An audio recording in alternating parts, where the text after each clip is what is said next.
This week on Full Circle Florida, the closing arguments. Trump, Harris, and America's future. How tight is this presidential race? Closer than 2020, 2016? Is there a single state that could decide the election?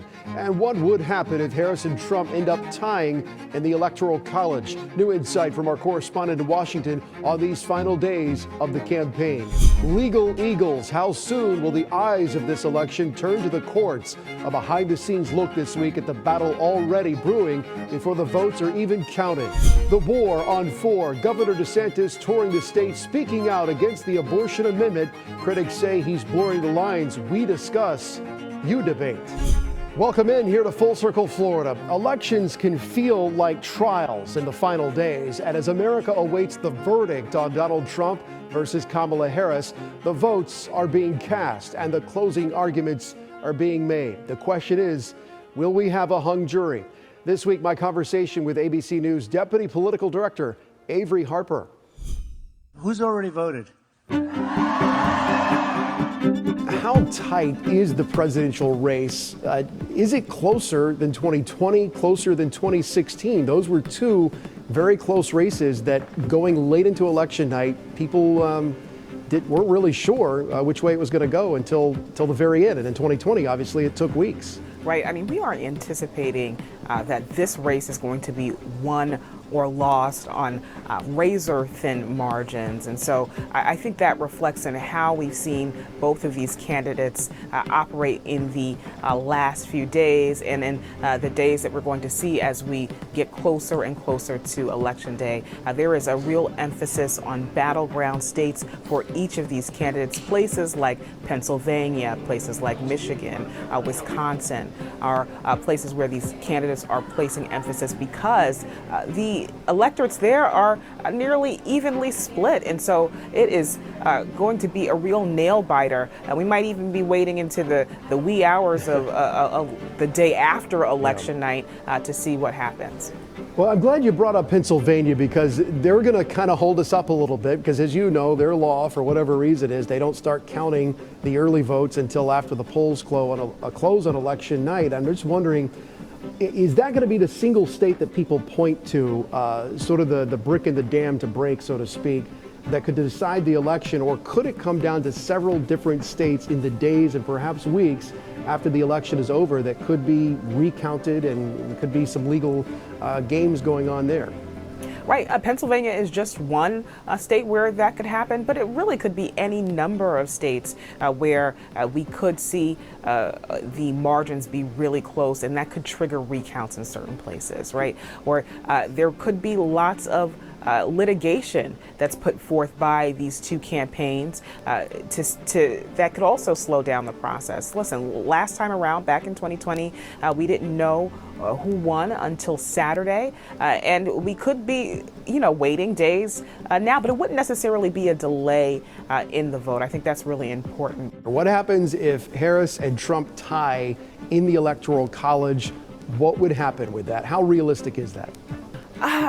It could happen. I am skeptical of how likely that would be, but should it happen, then it goes to Congress, right? We would watch each of the delegations from each state put forward a vote in the House. We'd see the same in the Senate.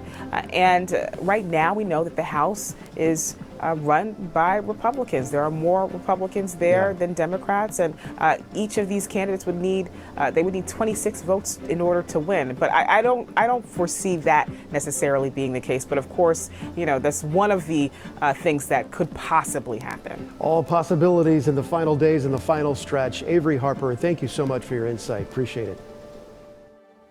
We move next here to the war on 4. Governor Ron DeSantis launching a statewide tour this week, essentially campaigning against the abortion amendment. Forrest Saunders with why the governor's action stirred up controversy and now the questions over free speech.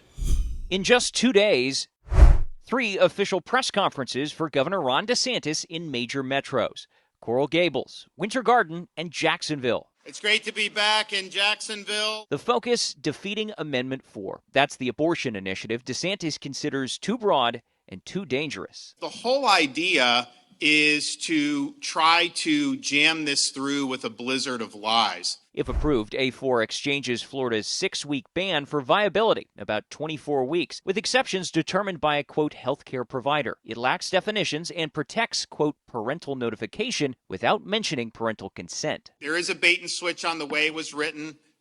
Notification is not consent, and you will absolutely have minors that undergo abortion without the parents consenting to it. DeSantis, not alone in his travels, flanked by physicians at each stop, all echoing his concerns. Vote no on Amendment 4. Thank you for voting no on Amendment 4. To vote no on Amendment 4. Their push comes atop what DeSantis calls taxpayer-funded PSAs, highlighting current abortion law. Lately, you've probably heard a lot of misinformation about our abortion laws. Plus, that very controversial effort to pressure Florida TV stations to stop running ads supporting Amendment 4. This one in particular.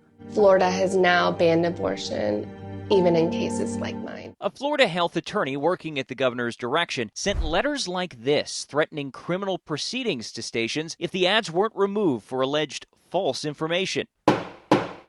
A federal judge has since ordered the state to knock it off with a temporary injunction saying, quote, to keep it simple for the state of Florida, it's the First Amendment, stupid. Medical professionals from across the state, representing over 800 doctors, are officially endorsing Amendment 4. Those supporting Amendment 4 had their own press call Tuesday, bringing their team of supporting doctors. A yes vote means ending Florida's extreme abortion ban, saving women's lives, and getting government out of our exam rooms. The Yes on 4 campaign said DeSantis is in the wrong and trying to muddy the waters in the election's final days. This overwhelming support for Florida's medical community sends a clear message. Abortion is health care.